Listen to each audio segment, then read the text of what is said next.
নরসিংদীর মাধবদী এলাকায় ধর্ষণের ঘটনা ধামাচাপা দিতে ভুক্তভোগী কিশোরীকে বাবার কাছ থেকে তুলে নিয়ে হত্যার অভিযোগে মামলা দায়ের হয়েছে। বৃহস্পতিবার রাতে নিহত কিশোরীর মা ফাহিমা বেগম বাদী হয়ে 9 জনের নাম উল্লেখ করে মাধবদী থানায় এই হত্যা মামলা দায়ের করেন। পরে রাতেই বিভিন্ন জায়গায় অভিযান চালিয়ে 5 জনকে গ্রেপ্তার করা হয়। গ্রেপ্তারকৃতরা হলেন আব্দুল্লাহ গাফফার, মোহাম্মদ আলী মেম্বার, মোহাম্মদ ইমরান দেওয়ান ও মোহাম্মদ আয়ুব। মাধবদী থানার ভারপ্রাপ্ত কর্মকর্তা মোহাম্মদ কামাল হোসেন জানান, ঘটনার সঙ্গে জড়িত অন্য আসামিদের গ্রেপ্তারের চেষ্টা চলছে। এদিকে এই ঘটনায় জেলা জুড়ে তীব্র উত্তেজনার সৃষ্টি হয়েছে।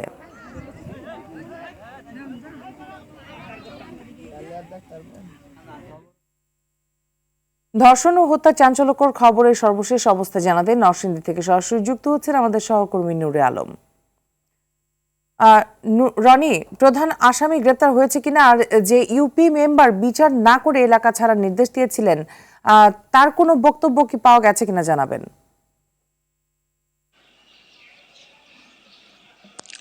জি, ধন্যবাদ মিতু আপনাকে। আপনি যেমনটা জানেন যে গতকালকে নরসিংদীতে যে একটি চাঞ্চল্যকর হত্যার ঘটনা ঘটেছে, যেখানে পিতার কাছ থেকে ছিনিয়ে নিয়ে এক কিশোরীকে হত্যার ঘটনা ঘটেছিল।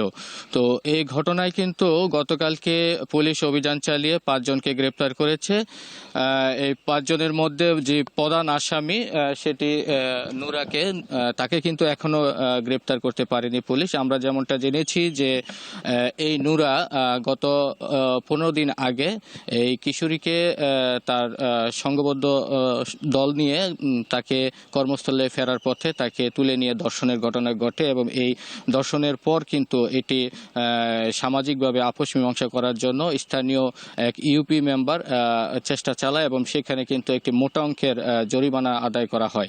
তবে আমরা যতটা জেনেছি যে এই ভুক্তভোগী কিশোরী পরিবারকে সেই টাকা না দিয়ে মেম্বারের পক্ষ থেকে তাদেরকে গ্রাম ছাড়া করারও একটা চেষ্টা চালানো হয়।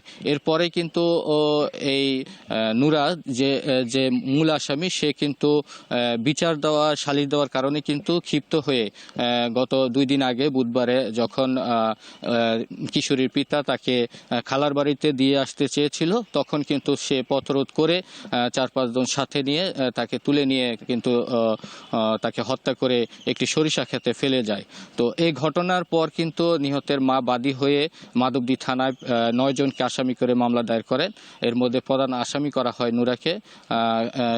পুলিশ কিন্তু এই ঘটনার পর কিন্তু বিভিন্ন স্থানে পুলিশ এবং র্যাবের একাধিক টিম কিন্তু বিভিন্ন স্থানে অভিযান চালিয়ে 5 জনকে গ্রেপ্তার করতে সক্ষম হয়। এখন পর্যন্ত কিন্তু প্রধান আসামি গ্রেপ্তার হয়নি। আর মেম্বারের যে বিষয়টি বলেছেন, তাকে পুলিশ গ্রেপ্তার করেছে আমরা যতটা শুনেছি।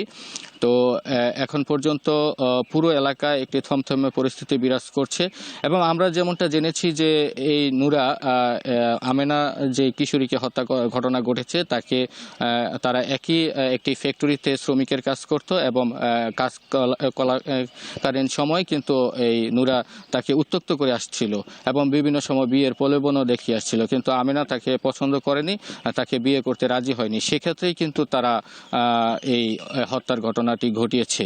তো আপনি জানেন যে গতকালকে এই ঘটনার পর কিন্তু পুলিশ নিহতের লাশ উদ্ধার করে নরসিংদী সদর হাসপাতাল মর্গে নিয়ে আসা হয়। এখনো পর্যন্ত এই মর্গে কিন্তু আমেনার মরদেহ রাখা রয়েছে।